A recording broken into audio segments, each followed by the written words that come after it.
back. It is the Vegas Take Sharp and Shapiro. Glad you could join us on a Tuesday. You know, it's funny. Part of the lyrics in that song, got to keep them separated. Boy, are we separated as a country right now, both on the right and the left. But as you know, the New Hampshire primary going on right now as we speak. All of a sudden, Mike Bloomberg, it was just a matter of time, I thought, before he became a big story and was one of the front runners in the Democratic Party. He's got boatloads of money. We all know that. But now he's a little bit under fire. And the reason why he's under fire has something to do with the stop and frisk law. Now, stop and frisk is very vague. You know, it basically what it comes down to is it gives police more authority to be able to stop and frisk somebody without detaining them. And like I said, it's very vague. Well, what is suspicious? See, in my personal opinion, though, you shouldn't be allowed to stop and frisk somebody unless you have reasonable doubt to believe that they have committed a crime. But what this stop and frisk stuff does is it gives police officers, I guess you could say, more ability to be able to do that without being, sued. It just gives them the authority to stop somebody and pat somebody down and inconvenience somebody. In some cases, maybe for no reason, even though they say there has to be some sort of suspicion. But what we don't want is this in this country. We don't want a bunch of George Zimmermans as police officers following people for no reason because they might, quote unquote, look suspicious. A lot of people would call that racial profiling. I'm not a big, firm backer of stop and frisk, but Mike Bloomberg is running for president. Here's what he had to say during the stop and frisk policy during a speech in 2015. So have a listen to this. 95% of your murderers and murder victims fit one MO. You can just take the description, Xerox it, and pass it out to all the cops. They are male, minorities, 15 to 25. That's true in New York. It's true in virtually every city. And that's where the real crime is. You've got to get the guns out of the hands of the people that get killed. So you want to spend the money, put a lot of cops in the street, put those cops where the crime is, which means in minority neighborhoods. So it's one of the unintended consequences is people say, oh my God, you are arresting kids for marijuana. They're all minorities. Yes, that's true. Why? Because we put all the cops in the minority neighborhoods. Yes, that's true. Why we do it? Because that's where all the crime is. And the way you get the guns out of the kids' hands is to throw them against the wall and frisk them. And then they say, oh, I don't want that. I don't want to get caught, so they don't bring the gun. They still have a gun, but they leave it at home. All right, so he's taking a lot of flack for that and, basically saying, yeah, we throw them against the wall and we cuff them, talking about, why are all these minorities being arrested for marijuana? And he said, well, because most of the minorities are committing the crimes. So he's taking some flack for that. Again, that was a speech back in 2015. This is a 2013 radio interview where he's talking about stop and frisk, and it gets worse. Have a listen to this. They just keep saying, oh, it's a disproportionate percentage of a particular ethnic group. That may be, but it's not a disproportionate percentage of those who witnesses and victims describe as committing the murder. In that case, incidentally, I think we disproportionately stop whites too much and minorities too little. You stop whites too much and minorities too little. I think there's a lot of minorities that would disagree with you on that one, Mr. Bloomberg. In fact, there's a lot of minorities that I've spoken to that say the exact opposite, that police are pulling them over too much for not doing anything wrong. In fact, I've seen that myself. I'm sorry, Mr. Bloomberg, but you are completely wrong on this issue. Now, Donald Trump, instead of eloquently stating why he disagrees, he decided to go on social media and call Bloomberg a racist.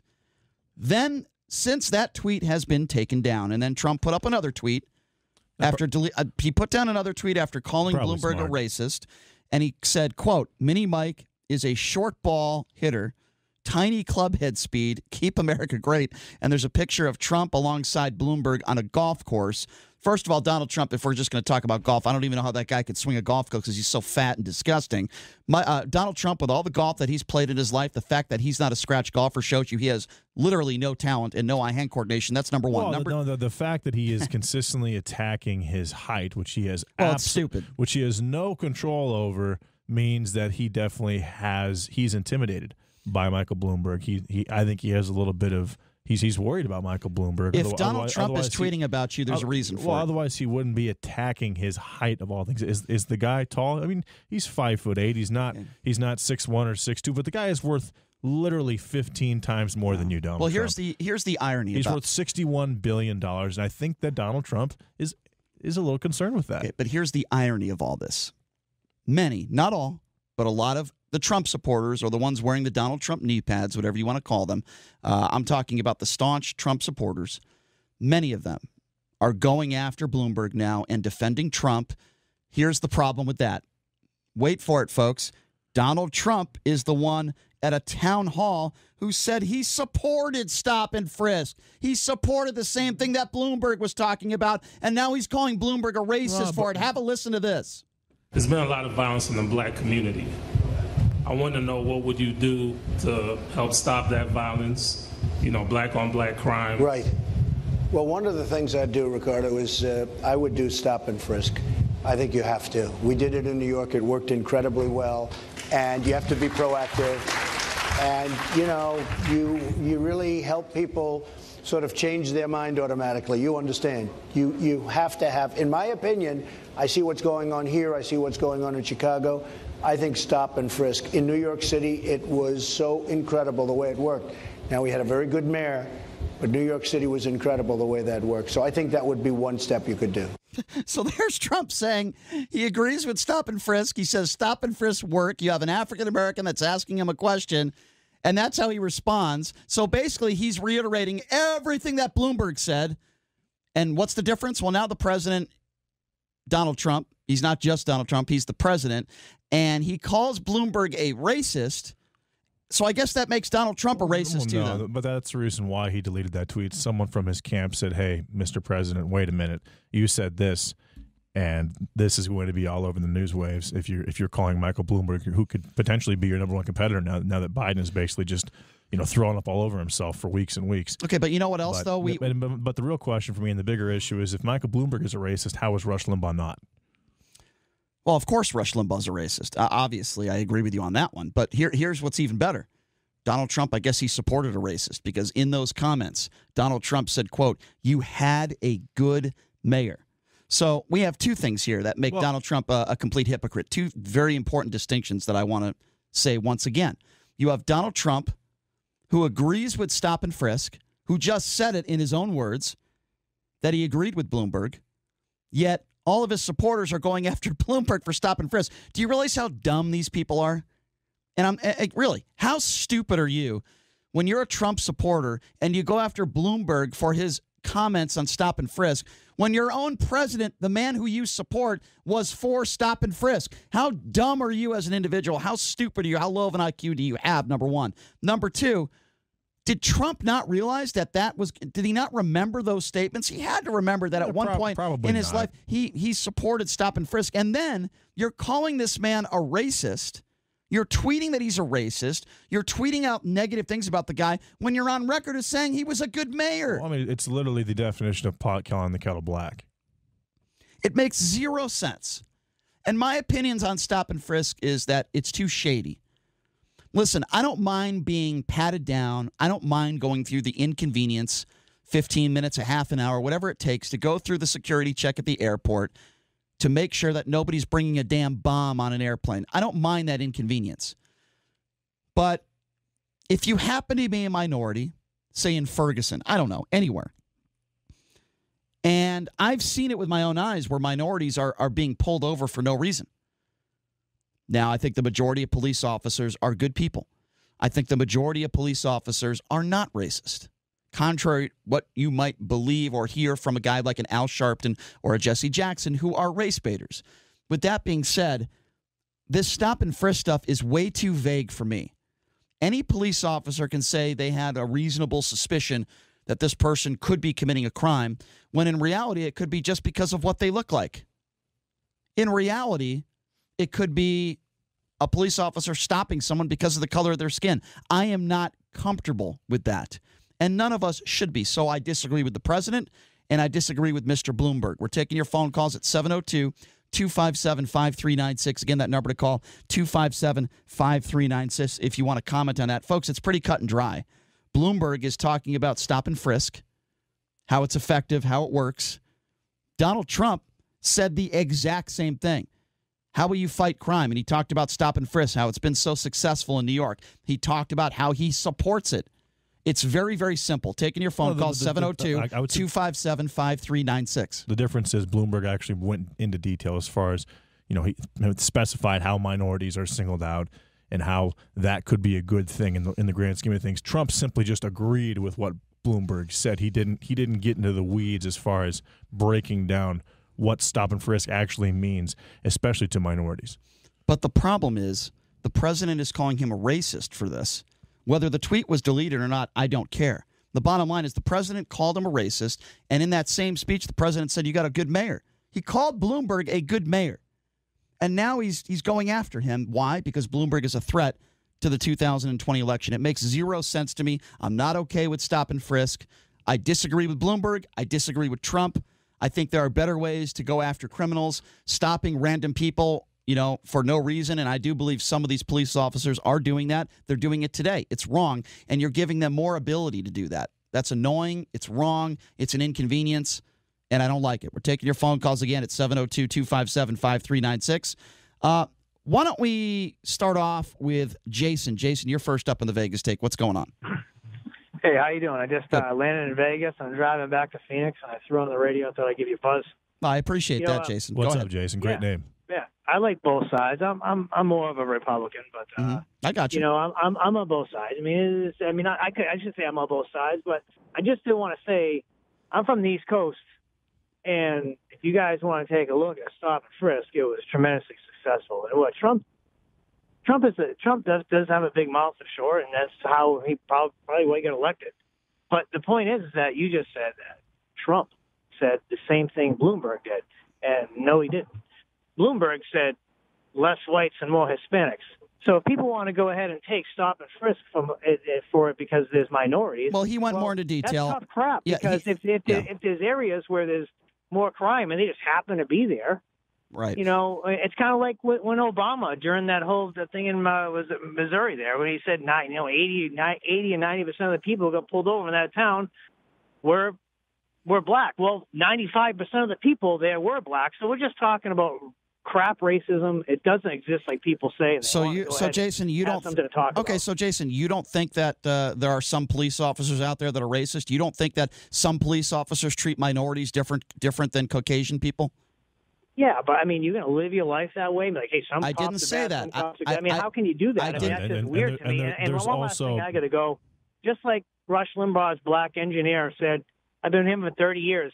I'd love you to name one racist thing that Rush Limbaugh has I would love Have to. A great day, guys. Hold on a second. Stay on the line, Jason. Why do you have to go, Jason? Why do you have to go? So, Rush Limbaugh's producer produced a song called Puff the Magic Negro. Yeah. What a surprise you hung up the phone. What an ignorant thing to say. Go back to Phoenix. I think he was probably busy, Brian.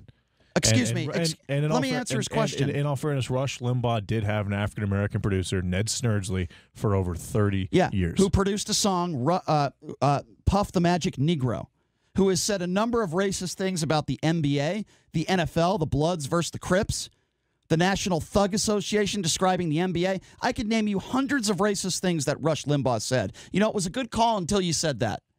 It was a great call until you said that. Completely and utterly ridiculous. And what about what he did about the president of China? Do we have that audio? What Rush Limbaugh said about the president of China? Mocking his accent? I could go on and on. Just do a Google search, buddy. Do they have Google in Phoenix? Go on the internet and Google all the racist things that Rush Limbaugh has said. And they're not just quotes. There's actual audio of it. 257-5396. Let's go to Malik. Malik, you're next up on the Vegas take. What's going on, Malik? Hey, what's up, Malik? Yo, what's up, fellas?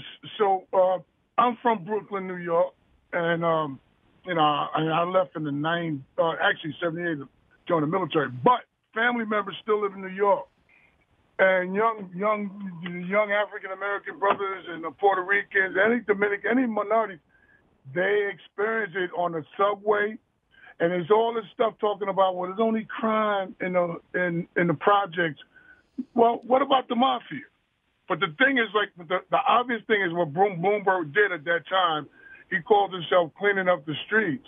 But when you walking down 42nd Street and you going to the movies with your girl, and some cop just looks at you because he don't like what you're wearing, and he pulls you over, and you got a bag of weed, and now you got a weed charge. You see what I'm saying? Yeah, I do. There was a lot of unintentional, intentional consequences behind that. Yeah. They were just. It was a horrible thing. Well, and you're right. It allowed police officers to use personal preference to pull people over to stop people.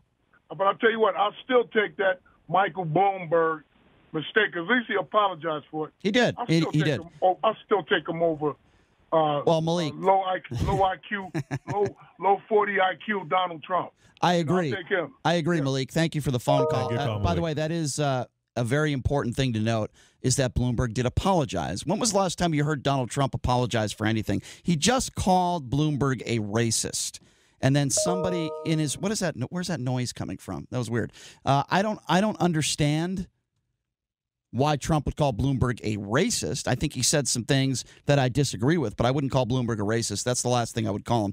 Number to call, 702-257-5396. Let's go to Paul. Paul, you're next up on the Vegas Take. Go ahead. What's up, Paul? Hey guys, not much. How you doing today? Good. What's on your mind? So I got a funny story because I'm white and Hispanic, and when I was younger, I had a white BMW, and when I have facial hair, I look more Hispanic than white, but my surname is White. So I'm driving. I was a restaurant manager. It was about 2 a.m. and I'm driving home, and I get pulled over by a cop, and I roll down my window, and he says, "Where'd you get the Beamer, Julio?" And I didn't say anything. I just handed him my driver's license. And he read my name, and he said, "All right, man, you have a good day." And I started cracking up. But, I thought it was too funny to be pissed off about. But it was a black cop. Yeah, that's interesting. So it's not just the white guys that see this stuff like that. But and as far as nobody accuses each other of being racist more than Caucasians. Yeah. Because that's their way of looking to be, so liberal and all that. They're all fake. Yeah, everybody has their own form of racism and their own percentage or whatever.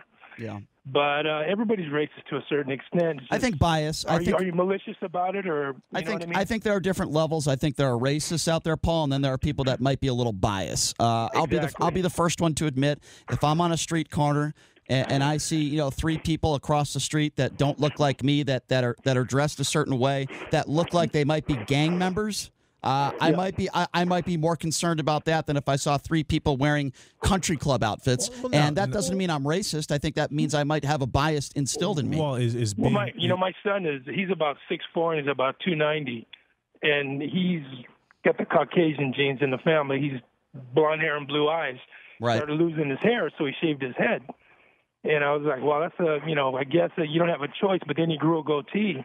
And I told him, dude, you need to shave that goatee because white guys with that look get cell block. You're in cell block 7. As a young black guy. Exactly. It's a you're right. street. You're right, Paul. I appreciate the phone call, my man. Thank you. Guys, have a great day. Good You call, too. Paul. Thank you. And that's a good question to ask. Well, you said that you would be concerned if there were 3 men who look like gang members. Well, now what if there's just one? Same thing. It doesn't matter whether there's 1 or 3. Now, so is self-preservation? Because I feel actually that's what that is. Is self-preservation racist? I'm saying the way somebody is dressed, I perceive them differently, and then if somebody is dressed a different way, right? I understand. Now, I would be more concerned if there was 3 than 1. It's not about the number because then I'd be outnumbered. Yeah, but I think that it's not about the number. I'm surprised that if it's just 1 that you would be concerned. It's not about the number. That's not the point that I was trying to make. I'm saying it could be 1 person. I'm just saying the way somebody is dressed, the way somebody looks. Not necessarily. I'm not really talking about race. I'm talking about the way they present themselves. Just the way they carry themselves. Yeah. To me, will make me believe, even though that person might not be a criminal, it makes me believe that I better be careful. That person, might be a criminal rather than someone that's dressed up, ready to play tennis in a tennis outfit or a golf outfit. That's just, I'm being honest. That's a bias. I wouldn't call that racism. Number to call, 702-257-5396. By the way, we had a few callers ago. I think he said he was in Phoenix. He said, please name me one thing that Rush Limbaugh has ever done that's racist. Well, you talk about his producer who produced this song and they played it on his show. It's called Puff the Magic Negro in response to Barack Obama. Have a listen to this. Barack, the magic Negro, lives in D.C. The L.A. Times, they call him that cause he's not authentic like me. Yeah, the guy from the L.A. paper said he make guilty whites feel good. They'll vote for him and not for me cause he's not from the hood. Yeah, there you go. If that's not racism and that's not racist, I'm not quite sure what is. And it's Barack, the magic Negro, yeah, Barack. Not Puff. Yes, exactly. Okay. Barack. If that's not racism, I don't know what is. We're talking about stop and frisk. Donald Trump calling Bloomberg a racist since deleting that tweet when Donald Trump was the one that was for stop and frisk. So once again, Donald Trump being a hypocrite. Let's go to Kevin. Kevin, you're next up on the Vegas Take. What's up? Hey, Kevin. Hey, guys. Yeah, I'm kind of shocked that this whole stop and frisk is even coming back up. I thought we had settled this years ago that this was unconstitutional, illegal, wrong, and just a violation of people's civil rights. But for everybody just to keep entertaining it, look, an officer has no right to detain you or to even harass you on suspicion. Suspicion is not a crime, guys. Have you? And then if you were to bring, I'm sorry, go ahead. I'm sorry to interrupt you. Kevin, are you an African American? Yes. Can I ask you a question? Have you ever been pulled over for no reason, or has a cop ever stopped you for no reason? And can you share that with us? Yeah, I've been stopped a couple of times doing a, what do they call it, a felony stop. Yep. I've been stopped for what they call dragging up and down the school street when I was picking up my girlfriend. On that one, I actually got choked by a cop. And you got choked? He grabbed me by my throat because I wouldn't call him officer. I'm sorry. I'm sorry you had to go through that, Kevin. So let me ask you this. See, it's my personal opinion, Kevin, that if you allow them to do this stop and frisk stuff, then you're going to have to go through this a lot more than you already have to go through it. And I don't want to see that happen. Do you agree with that? Absolutely. Absolutely. Yeah. And as these young kids coming up, they don't see it coming. But, you know, it's America really does have to understand either it's you know, justice for all or justice for some. You know what I mean? Because the more that police interact with young black men, the more that you allow officers the power to interact with the society, they're not equipped to handle it. They're not even remotely equipped to handle society because they come in with that strong, that heavy hand, and they think that that's going to fly. Let me ask you another question, Kevin. I think that, and I appreciate your insight. So obviously you're not voting for Donald Trump, I would imagine, right? Absolutely not. Okay, so what would you do if it was Bloomberg versus Trump? They both are for stop and frisk. Would you still vote for Bloomberg over Trump? I would vote for Daffy Duck over Donald Trump. I apologize, but yeah. I would vote for Daffy Duck. Kevin, I do appreciate that. I appreciate you calling in, and I'm sorry you've had to go through that. We hope that doesn't happen to you again in the future. Good call, Kevin. I would love to hear Daffy Duck debate Donald Trump. That would be a lot of fun. I bet you Daffy Duck would win, and then Donald Trump would go after Daffy Duck, even though they have similar traits as far as their facial structure. Let's go back to the phone lines. 702-257-5396. Let's go to Brady. Brady, you're next up on the Vegas Take. What's up? What's up, Brady? Yeah, good morning, gentlemen. I wanted to bring you up the tally that Trump's taken out about 75 of the Obama holdovers, including the Vidman, those problematic. What does that have? What does that have to do with what we're talking about, Brady? We're not talking about Vindman. No, and actually, I will actually expand on this.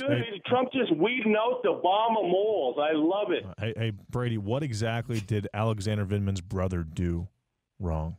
He was associated. He was just his brother. That was good enough for me. So is guilt by association American? I think actually his lawyer brother is working on some of the election results. Brady, guilt by association is not American. American is the country where you are innocent until proven guilty. Well, Brady doesn't Alexander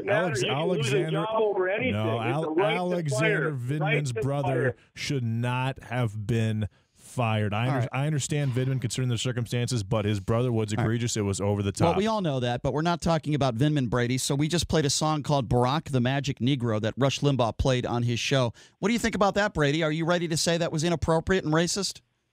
Why don't you go after the guy that wrote the song? I asked you a question. Please answer it. Do you think that was appropriate to play that song on Rush Limbaugh? I don't think it was that. I don't think it was that. It was offensive. It just really. So calling Barack a Negro, the Magic Negro. He wasn't born in the hood. Excuse me. Barack the Magic Negro. Born in Martha's Vineyard or something. What? Okay, hold on. Barack the Magic Negro. You have no problem with somebody playing that on the air. You're okay with that? I have no problem with that. Okay, well, I think you're a racist, Brady. I've said that a gazillion times. Oh, really? Name one thing. Okay, fine. Okay, so name one thing I've ever said on this show that you think is racist. How about we could do a song like Krusty the Crazy Cracker? I just asked you a question. Answer it. Name one thing I've ever said on this show that you would consider racist. Oh, you call me plenty of racist things. Name one thing. Name one thing. One thing. Oh, you call me buffoon or racist. So you think buffoon? Hold on a second. All right, let's say goodbye. Let's say goodbye to Brady. Brady thinks that calling somebody a buffoon is racist. Brady, you're a buffoon and you're a racist. We're going to take a break. Be right back. You're listening to the Vegas Take. Right now, the day's biggest news stories from a Vegas perspective. This is the Vegas Take with Sharp and Shapiro.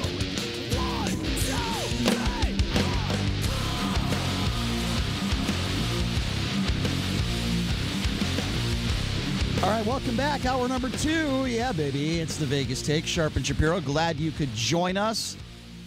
By the way, coming up here in a little bit, we'll be speaking with Ron Futrell from Channel 8. He covered really all the Mike Tyson fights, and today is the 30-year anniversary. Buster Douglas, Mike Tyson.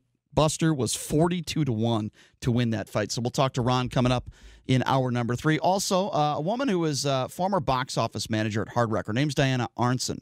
She's one of many that lost their job at the Hard Rock. If you're unaware, the Hard Rock has closed its doors for good. Virgin taking it over. We're going to talk to her about some of the memories, the fond memories she has, as I have many as well, because I've been frequenting the Hard Rock since I've been in Vegas for almost 20 years. So she'll be joining us in studio coming up in hour number 3 as well. Kind of to reset the scene for you. The big news this morning, of course, besides the New Hampshire primary, which is going on right now, and in all indications, it looks as though Bernie Sanders is going to probably take it, but we don't know that for sure. Here's what we do know.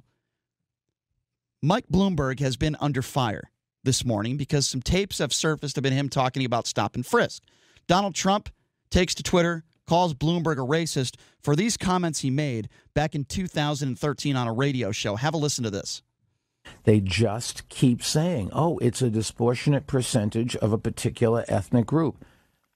That may be, but it's not a disproportionate percentage of those who witnesses and victims describe as committing the murder. In that case, incidentally, I think we disproportionately stop whites too much and minorities too little. Okay, so I don't necessarily agree with that. I think a lot of people, certainly a lot of minorities, would say that that's the opposite. We also have a speech he made back in 2015. We have the audio on our Twitter page if you want to hear that, where Bloomberg is saying very similar things, just it so happens to be a speech. He talks about throwing African-American kids against a wall. You know, some people might find that to be inappropriate. So again, Trump goes to Twitter, he calls him a racist, then he takes it down, then he starts attacking Bloomberg's height. This is what Donald Trump does because he does see Bloomberg as a threat. But here's the problem, folks. I know this might seem like a shocker to many of you. Donald Trump is a hypocrite. Why, Brian? Why would you say something like that? Well, let's let just Trump explain it for himself, because here's what Donald Trump said back in 2016 at a Fox News town hall supporting stop and frisk. Have a listen to this. There's been a lot of violence in the black community.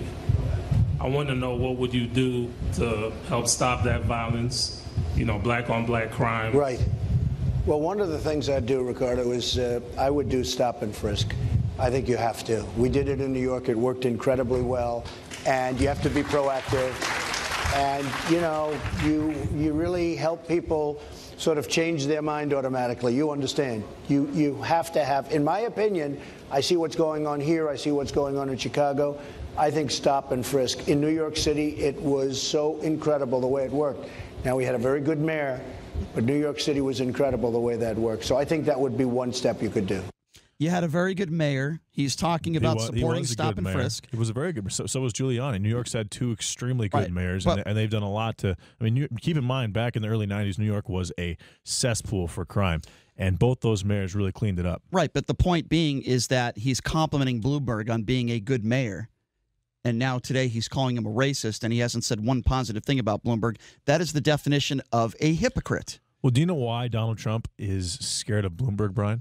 Well, I think for starters, he's got boatloads of money. I don't think he's worth $60 billion. I think the fact that he can't hold over the fact that he's no longer the only billionaire in the room. Okay, fine, but the American people have seen how successful a good businessman can be as a leader for the country. And Michael Bloomberg, by all accounts, is a good businessman, just like Donald Trump. One of the reasons why Donald Trump was elected, at least that I chose to vote for him, that I'm a supporter of him, is because of his business acumen, because he's a deal maker. He makes things happen. He moves efficiently and effectively. And I think Michael Bloomberg is probably capable of the exact same thing. And Trump knows that the American people realize that. Okay, here's why I disagree with you. First of all, he hasn't gone after Bloomberg until today, until the last couple days. And no, he went after him a couple weeks ago. Okay, but he said that he needed to stand at the debate. I understand that, but today all he's been talking about is Bloomberg, and the reason for that is because of the poll numbers that are coming in. Bloomberg is now getting a lot of media attention. Ooh. I don't think it's because Bloomberg is such a wonderful businessman.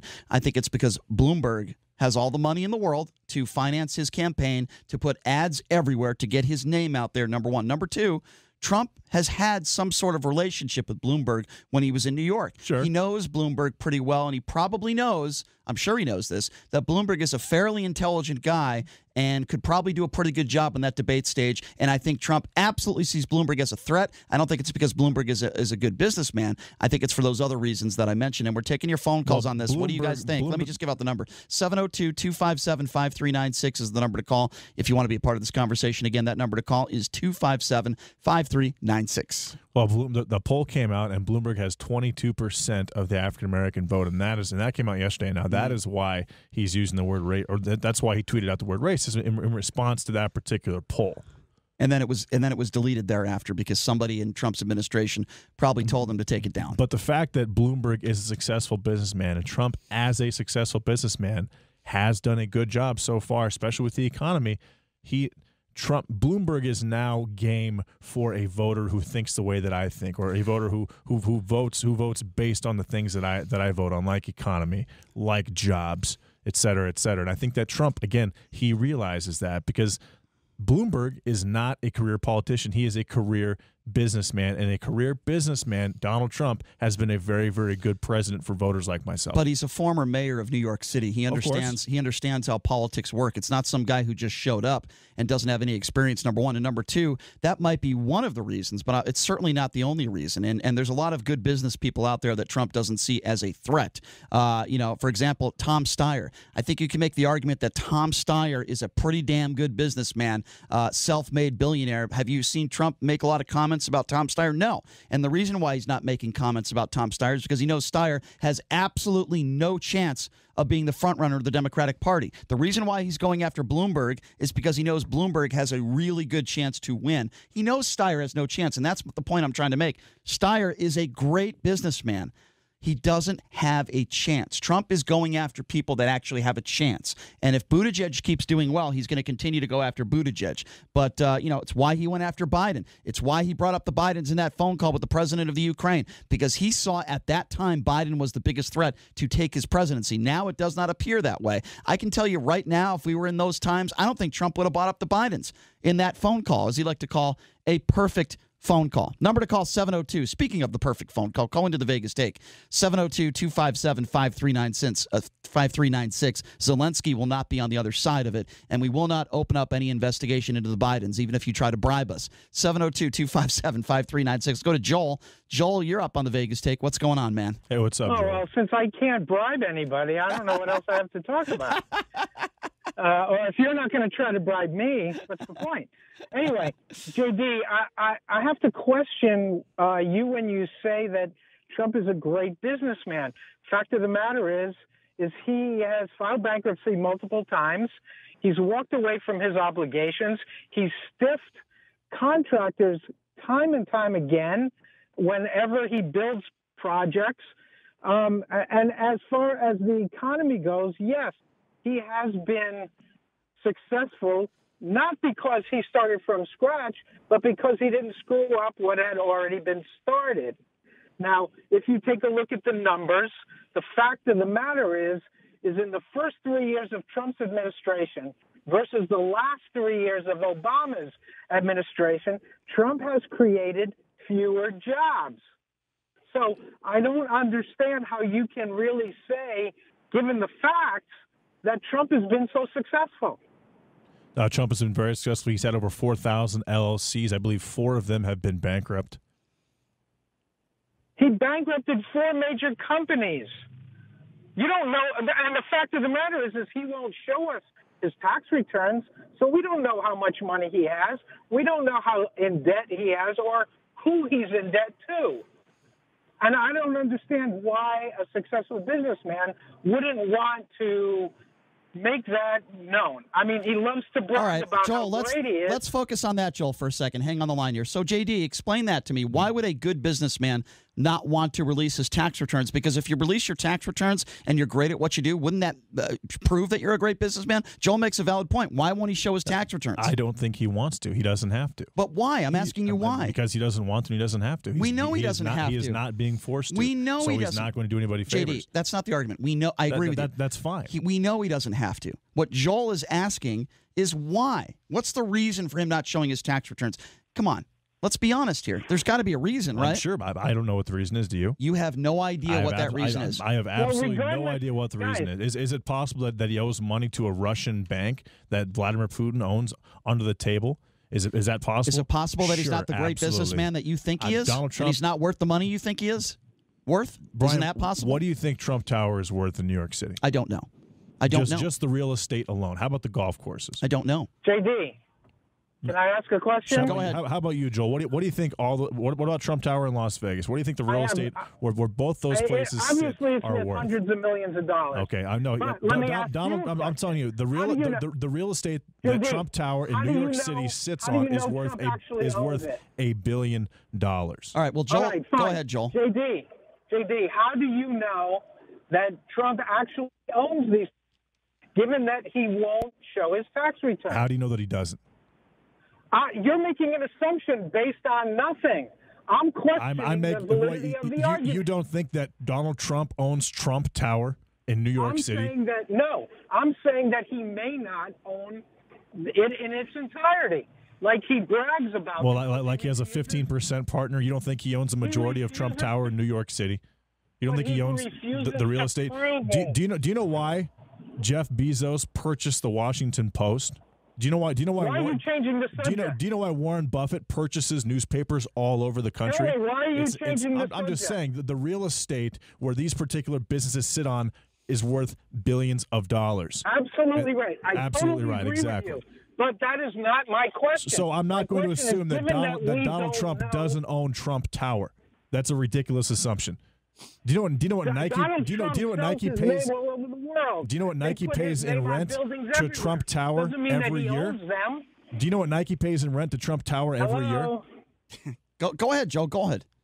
My point is that we don't know for a fact that's what he owns because he refuses to show his tax returns. Okay, so because he doesn't show his tax returns, I'm supposed to assume that he doesn't actually own anything that has that has his name. I never said the that. Golf course. Here's what we can assume. Real estate. Gentlemen, let me just interject here. It's a very biased. Here's what we can assume. Argument. No, here's what we can assume. No, it's not. Yes, it is. No, I disagree, JD. Here's why. Here's why we can assume. Here's what we can assume, and I think it's fair to assume that. And by the way, Joel, I do appreciate the phone call. We got to get to some other calls. Call, Joel. Here's what we can assume. There's a reason why Donald Trump does not want you to see his tax returns. We should all agree on that. Now, that could be a variety of different things. We have to automatically assume it's because he doesn't actually own Trump Tower. Listen, he doesn't actually own Trump Turnberry. He doesn't own any golf courses. Let me finish. JD, I didn't say that. Okay, all I just said was very simple. There's a reason why he doesn't want to show his tax returns. Now, when somebody hides something from somebody, there's something in his tax returns he doesn't want you to see. Now, that could be a number of different things. Now, we can speculate, and I can speculate, and I'll speculate by saying this. I don't think he's the great businessman that he makes himself out to be. I don't think he has the money that he claims he's had throughout the course of his entire life. And I also think he has cheated on his taxes. And there is proof to back that up with some of his golf courses and even the tax filings that he did show that he is a cheater. 702-257-5396. By the way, according to Oscar De La Hoya, he also cheats on the golf course. So he shouldn't be talking about the golf swing of Mike Bloomberg when that guy can't even swing a club. His boobs get in the way. One thing that cannot be denied is that Michael Bloomberg has a higher net worth than Donald Trump. Yes, he does. Yes, he does. And he did start it in a garage with a business partner. I agree. In a totally different fashion than Tom Steyer, the great businessman you mentioned. Well, he is a great businessman. Tom Steyer went straight from Harvard to Wall Street to Goldman. He went the the investment banker route, which you can become very, very wealthy. Michael Bloomberg went a totally different route to accrue his wealth, and I consider him a much better businessman than Tom Steyer, considering those circumstances. That might be all fine and well, but the bottom line is Steyer. To say that Donald Trump did not completely raise the level of his brand, the Trump brand that his father started, would be an absolute fallacy at this point. Well, we don't have proof to back that up, but what we do know is Steyer has absolutely no chance to win, and Bloomberg does. And we can also hopefully agree on this.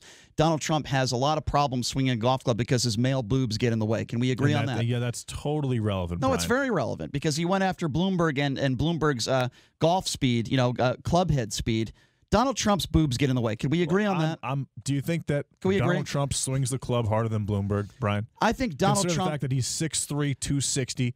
Here's and what I Bloomberg's think. probably 5'7", 150 pounds. If we're going to talk about, no, answer the question. You want to talk about golf? I don't you want know. to talk about boobs getting in the way? I don't know. Okay, you don't know. Here's what I do know. Okay, so let's say that Donald Trump's boobs do get in the way of his golf swing. Okay, here's what I do know. And he still swings let me it harder respond. than Bloomberg. Then what's the conversation? Here's what I do know. Trump makes himself out to be this tough guy. This is the same man who's probably never been in a physical altercation in his life. This is the same man who goes after war heroes. And this is the same man who dodged the military because of his quote-unquote bone spurs. Donald Trump is not a man. He is a coward, okay? I'm talking about the golf stuff because Trump brought it up because he likes to demean people and put people down. Yeah, Donald, you're such a great golfer. You play golf probably 3 times a week your entire life, and you can't even break 80. You suck. 257-5396 is the number to call. Let's go to Bob. Bob, you're next up on the Vegas Take. What's going on? Hey, what's up, Bob? Hi, how you guys doing today? Doing well. I wanted I just turned the radio on. I wanted to bring up one thing that I read a long time ago or heard, or I can't even really remember where it came from. But the term magical Negro is a sociologist term, and I believe it's credited to Spike Lee for coming up with this term. It's a term that he came up with. He's a black man. Okay, so Bob, I'm going to take you for your word. I've never heard that before, but I'm going to take you for your word for argument's sake. Hold on. There's a famous movie called The Green Mile. Yes, I know that movie. Okay, well, there's a real movie. large black person in it who has magical abilities. Yes, I understand. And I believe that's where the term came from. Okay, so let me ask you a question, Bob. Let's just say, like I said, for argument's sake, you're being 100% accurate in what you're saying. Does that still give Rush Limbaugh the right to play a song like that? Do you think that's funny? Do you think that's appropriate? Well, I don't think it's racist. No, I don't so really think it is. So Barack, I don't really think it is appropriate, but I don't think it's racist. That's the comment. The same logic could be applied to someone that uses the N-word. Can Rush Limbaugh use the N-word on his show because someone else did? No, I don't think it's appropriate. So Bob, it is your opinion that a white radio talk show host, who, by the way, says the NFL is like the Crips and the Bloods, a host who was fired from ESPN for racist comments about African-American quarterbacks, and a host who called the NBA the National Thug Association. He plays Barack the Magic Negro on his show, and you're telling me that there's no racial connotations to that at all. Is that your opinion? Yes, it is. Let me explain why. Please do. I can't wait to hear. The term racist means that you compare two races, and you're saying that one race is superior to another. Now, actually, there is some factual basis. That's not true. That's not true. You could call an African-American the N-word. That's racist. Look it up in the dictionary. I'm not going to look it up. Okay, so you're telling me that if a white person calls an African-American the N-word on the street, that's not racist? Is that your opinion? That's ridiculous. Look at the definition. Forget about the definition. I'm asking you a question. You're telling me right now if somebody white called Barack Obama the N-word, that's not racist. Yes or no? Well, it is. It is in effect because that's a demeaning term that implies that. So Barack. Okay, so we use the word demeaning. Good. Superior. Good. No, you've got to look at the definition of what racist means. You have to stop being complicit and understand when somebody plays a song that says Barack the Magic Negro. Okay, that is racist. You have to stop talking about the definition and just everyday life and have interactions with people. If somebody calls an African-American the N-word and looks at someone and calls them and demeans them because of the color of their skin, that is the absolute definition of racist. And when a white talk show host who has a history of saying racist things plays a song, Barack the Magic Negro, talking about the color of his skin. That's why he did that. That's exactly why. That is the definition of racism. Why is that so hard, Bob, for you to understand? Because it doesn't match the definition It of doesn't. what Okay. racism is defined as. Okay, so if an African American played a song today that said Donald Trump, the magic white cracker, you don't think that's racist? You could exactly. Bye, Bob. So you can debate that, but when somebody goes on the air and says Barack the Magic Negro, there's nothing racist about that. I mean, Brian, what's worse? What's worse, using the word crack or using These the people. N? I mean, we obviously can't. They're say, both racist. No, the N word is exponentially more worse than the word cracker. They're both racist. I'm not comparing things. We can't even say the N word. I'm not even. I don't even want to. Cracker. We could say cracker a million times over. They're both racist. It makes no difference They're whatsoever. both inappropriate. No, the N word is so much worse. That's than not the argument. What's worse? I'm telling you, that song that was played on Rush Limbaugh was racist. Do you disagree?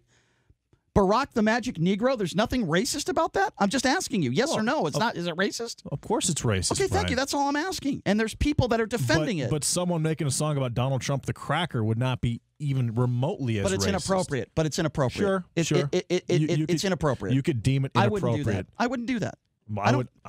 There's no reason to do it. Exactly. That's my point. The N word is much worse. I agree, but cracker. I agree, but it's not even close. I agree, but they're both inappropriate. They're both racist. That's what I'm trying to say. 702-257-5396. Let's go to Michelle. Michelle, you're next up. What's going on? What's up, Michelle? Yes, hi. I'm curious as in what context on that radio show was that the context song played? Puff or Barack the Magic Negro. Was that done in slight? Was it a comedy at the time that they were doing? So you think that's funny? It's kind of funny. Really? And I think everybody is overly sensitive about the races. I grew up in the 70s and the 80s, middle school, high school, and it was always an issue in the school environment. And a lot of times back then, we got a good laugh. Mm-hmm. And remember the comedian greats?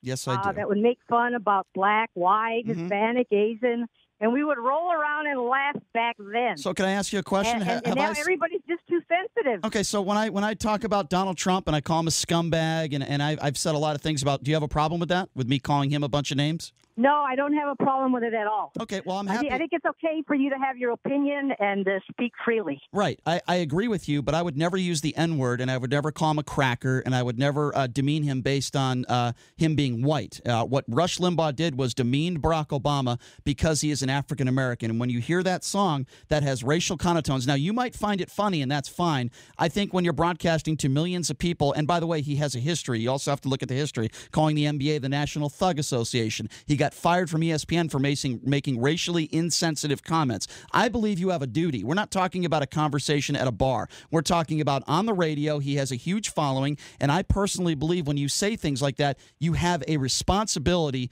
to not be racist. And yes, I believe he's racist. 257-5396. Let's go to Jennifer. Jennifer, you're next on the Vegas Take. What's up? Hey, what's up, Jennifer?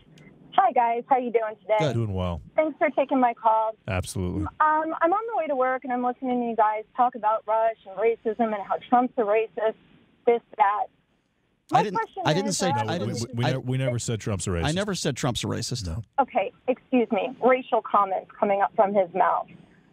My thing is that why isn't there any outrage when CNN, Elizabeth Warren, these other candidates, it's the old white man, we don't need any more white people on the stage. Why, shame on these Democrats for not picking a candidate that, is African American or a different descent. Everything is the old white man. Where is the outrage with this? What specific comment are you talking about, and which specific person made that comment? Elizabeth Warren, you could turn on CNN nightly and hear it. There's no outrage when we talk about the white man, the old white man. Brian, you've made that comment a bunch of times yourself. And it's ridiculous. Well, no, I don't think it's ridiculous, and here's why. I think it is ridiculous. Okay, well, I'm going to give you my opinion why I think you're 100% wrong. First of all, I need a specific comment. I've never heard Elizabeth Warren say we don't need an old white man in office, so I have no idea where you're getting that from. Anderson Cooper. Okay, well, you can name all the names. You can name all the names you want to. I can name a bunch of conservatives. Stay on the line. We're going to have this conversation on the other side. Okay, Jennifer? I got to take a break. Thank you. We'll be back right after this. All right, welcome back. It is the Vegas Take. Sharp and Shapiro. Glad you could join us on a Tuesday. We've been talking about the Bloomberg comments about stop and frisk, racial connotations that a lot of people are saying were inappropriate. The problem is Donald Trump called Bloomberg a racist this morning, then deleted the tweet. Turns out that Donald Trump actually supports stop and frisk as well, which is incredible to me. And then we've heard a lot about, people are too sensitive, right? I mean, people do the same stuff on CNN. They say racially charged things. Well, tell me if anyone on CNN has done this. This is Rush Limbaugh talking about the former president of China. Have a listen to this. Do we have that audio for you? Uh-oh. Audio's not working again. Uh-oh. But, the point that we're trying to make here is that Rush Limbaugh is the guy who has said a number of racist things on the show time and time again. Here's that audio that I wanted to play for you. Tell me if anyone's done this on CNN. All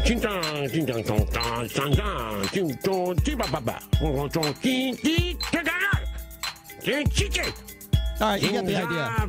You get the idea. That's. Has anyone on CNN ever done that? So we had Jennifer who called in last segment. I wanted to give her more time to explain. Jennifer, you said where's CNN talking about old people, white people? We need more. Here's my opinion, Jennifer. Go ahead. Go ahead. Sorry. Here's the thing. I just want to make clear that I don't condone racism in any way, shape, or form. Well, good. I'm glad to hear you say that. However, I believe that there is and I'm not saying anything that Rush did was right, and I'm not condoning it.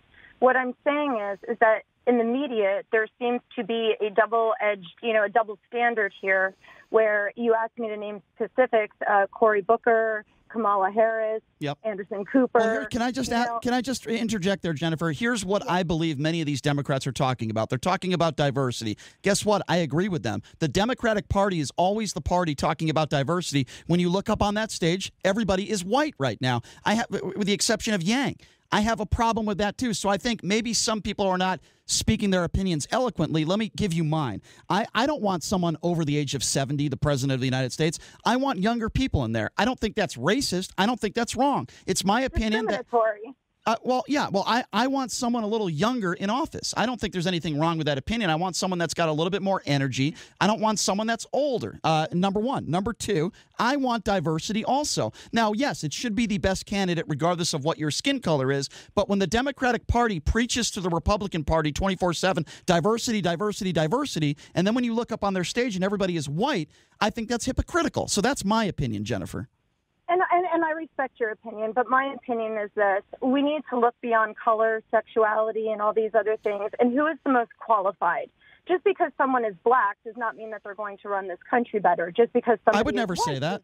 I would never say that. Somebody's white or, heterosexual or bisexual or, I would never. Then what is your reason why Barack Obama was the first African-American president? What is my reason is because people believe that he would be good at it. I voted for him. Right, but in the history of this country, he is the first African-American president. We've never had a female as president. Why do you think that is?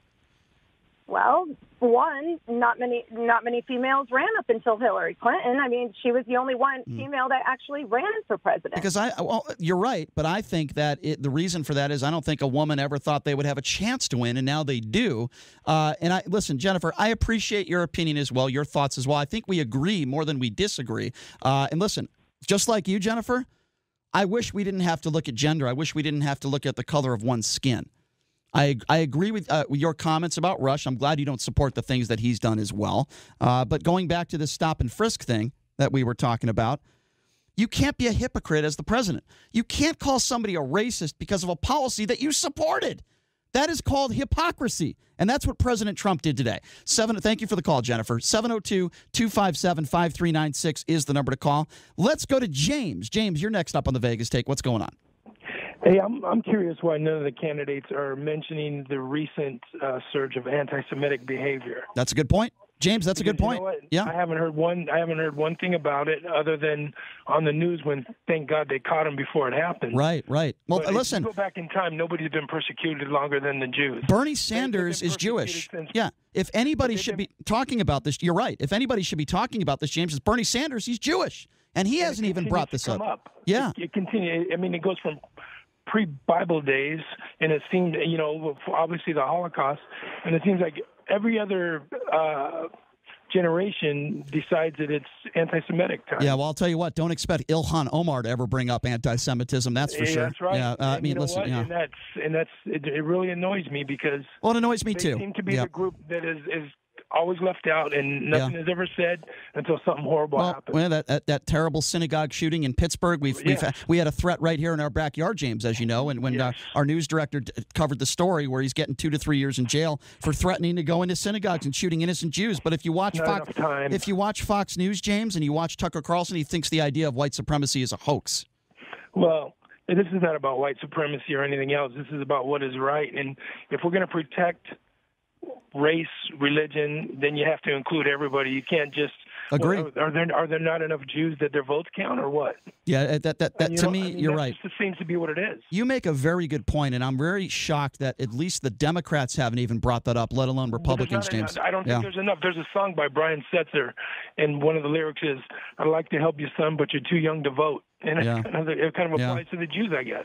Well, James, unfortunately, sadly, you're right, and you make up a very good point. I appreciate the phone call. Why have none of these candidates talked about anti-Semitism? Hate crimes have been on the rise in this country for several years. Number one, why? And number two, what are we going to do to stop it? This is a problem in society. We need to stop it. But if you ask Tucker Carlson or Laura Ingraham, they don't think white supremacy exists. It's a farce. Until something happens to one of their members of their family. Number to call, 702-257-5396. Let's go to Robert. Robert, you're next on the Vegas Take. How you doing?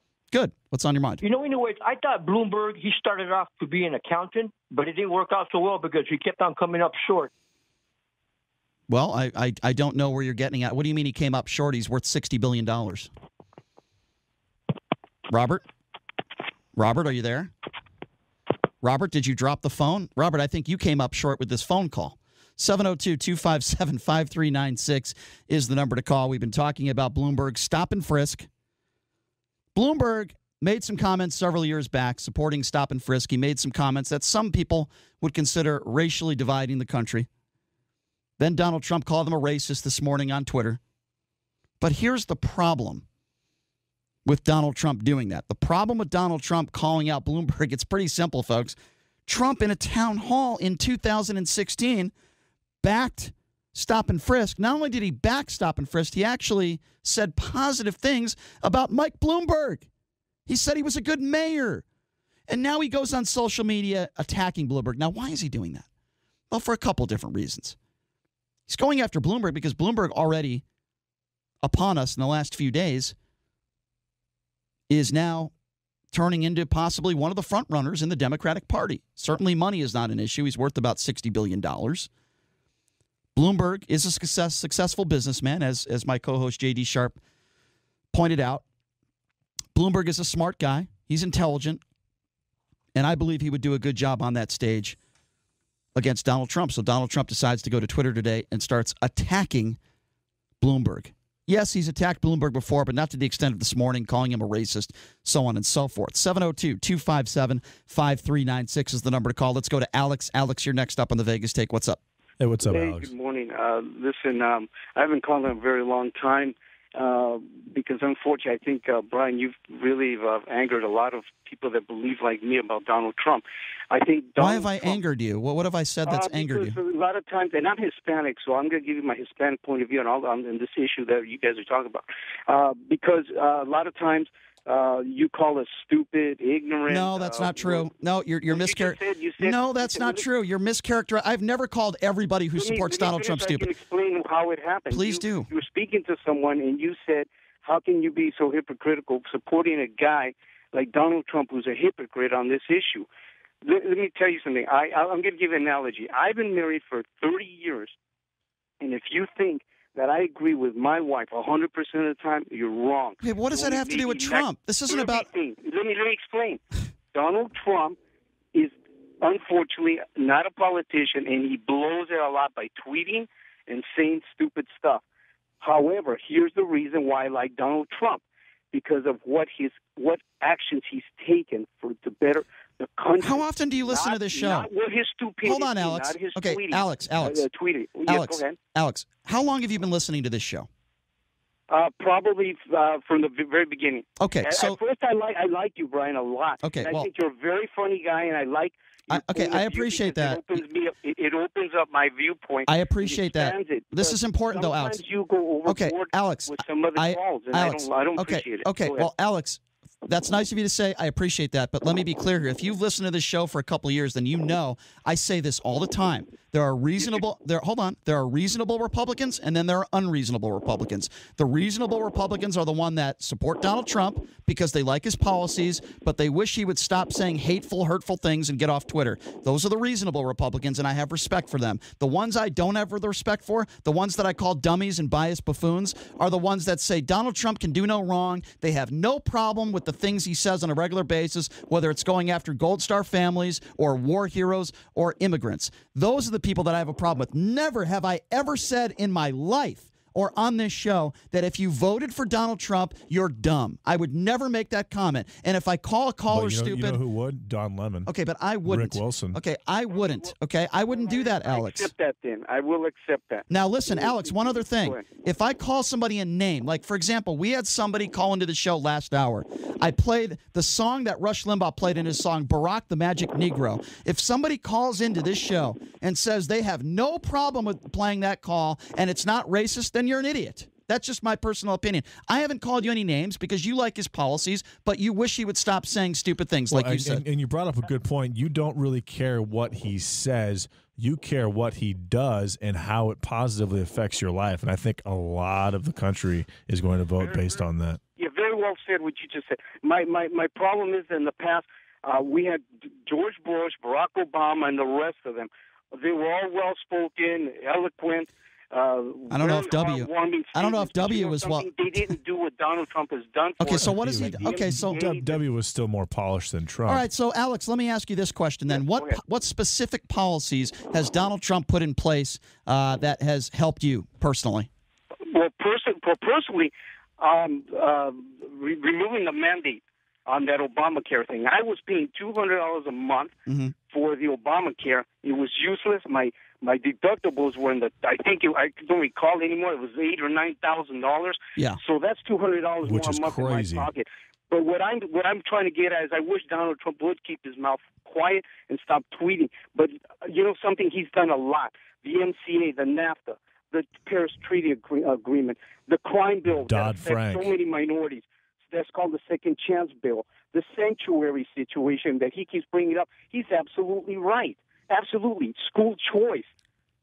Come on, family leave. Isn't he for family leave now? All right. Okay, so here's some of my problems with some of his policies, and I say this all. Tell me. 95% of the reason why I don't like Donald Trump, by the way, has nothing to do with politics and nothing to do with policy. I just think he's an awful human being. However, he's done nothing to address the gun violence in this country. I remember when we lost 59 people on October 1. He talked tough on gun control. No red flag laws put in effect because of him. There's a bunch of bills. Hold on. There's a bunch of bills that are sitting on Mitch McConnell's desk doing absolutely nothing. So that's number one. Number two, I think transgenders should. Hold on, let me finish. Blame Schumer and Pelosi for okay, that. it's sitting on Mitch McConnell's desk. That's not accurate. Number two, I think transgenders, especially those who have already served honorably, should continue to serve honorably in our military. I think it was hateful for him to put that bill into place. That's number two. Number three, the top 1% in this country are benefiting the most off of Donald Trump. That's just a fact. You just look at the facts. That's exactly what that is. Now, listen, more people might be working, but they're not working livable wages, and that's what a lot of Democrats are talking about. And that is, to me, that's an issue. I don't really care how the stock market is doing. I care how middle-class Americans are doing. What about the homeless problem in this country? There's a lot of things that Trump has not addressed that I have an issue with. You name some of the accomplishments, and yes, unemployment is down. Yes, the economy is doing well, but it's doing well for the ones who are making the most money in this country, not middle-class America. The facts speak for themselves. As a Hispanic that works in the construction industry, I don't hammer the nails, but I'm in the business, not personally own the business, but we sell a lot of material to construction companies, and many Hispanics work in that field industry, correct? And let me tell you something. 3 years ago, they couldn't stand Donald Trump. Quite a few of them have changed over. I am stunned by how many, and not necessarily because they listen to Jorge Ramos. No, it's because they're seeing what's going on with the economy, and they watch the media, especially on the Spanish news, how they come out blatantly attack Donald Trump on racism. And you know what? The guy didn't he receive an award from the I'm not mistaken. I think it was the Rainbow Coalition or something. I'm not aware of that. Can I just say one thing, Alex? Jorge Ramos is a moron. I've said that. I've said that from the start. He wants completely open borders. Anybody who wants completely open borders is a moron. I've said that, and I've tried to be consistent with my opinions on it. Listen, Alex, I appreciate your phone call.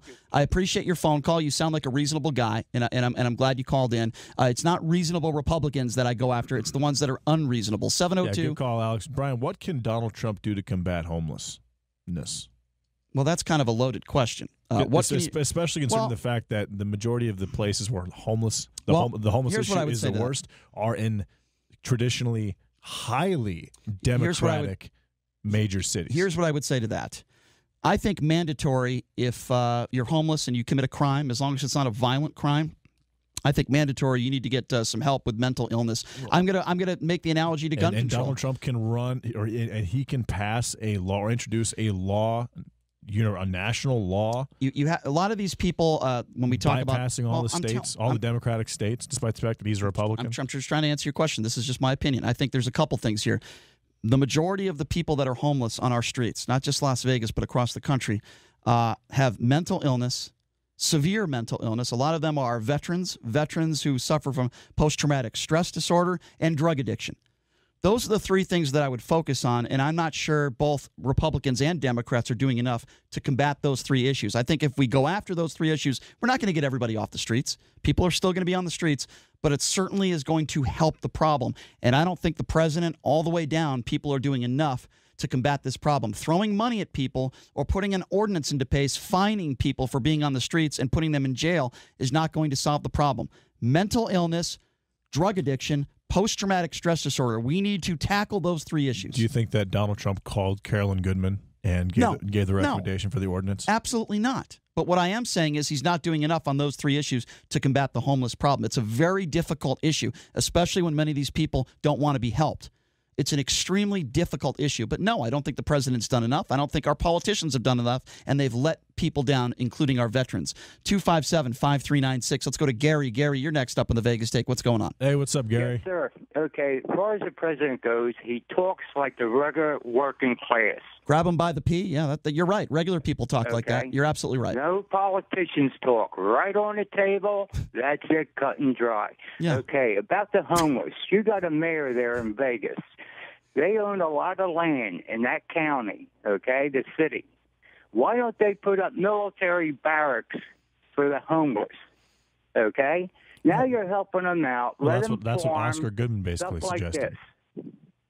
Well, we've talked about this issue a lot on the show. And, there's a former jail, I believe it's in Jean.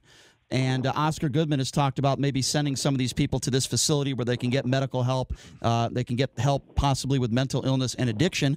And I would certainly agree with that. I would agree with going that route. I don't agree with the way they're handling it here in Las Vegas, and I've certainly talked about that for the last couple months. I don't agree with the way they're handling things. As far as your first statement goes, Donald Trump talks for the middle class, working class. Well, he certainly doesn't speak for me, Gary. I don't know what would make you feel that way.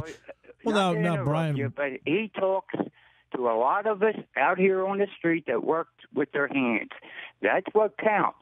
There's more majority, okay, of the uneducated than the educated ones. So educate. White-collar jobs Fair enough. that are lazy in a lot of ways. Donald Trump is good for the blue-collar worker. All right, so Gary, maybe you can educate me then. What policies has Donald Trump put in place to help middle-class America? Well, as far as middle-class America, the only thing I could do is watch TV, listen to the Republican Club, okay, and eyes and ears open. Okay, but what does that have to do with my question? I just asked you, with all due respect. I just answered your question. No, you didn't. That's I said, what I'm name me. From TV to radio. So you can't name me one policy that Donald Trump has put in place to help middle class America, yet you're willing to go onto this radio show and say he speaks for middle class America. Well, you understand? Help out the car industry, the farmers, What? and don't tell me he didn't. The farmers? Do you know how many farmers are against this president? Do you know how he screwed the farmers in this country? With all due respect, Gary, I have no idea what you're talking about. If you want to name me some policies that he has put into place, we had another caller who named a few. I respect that.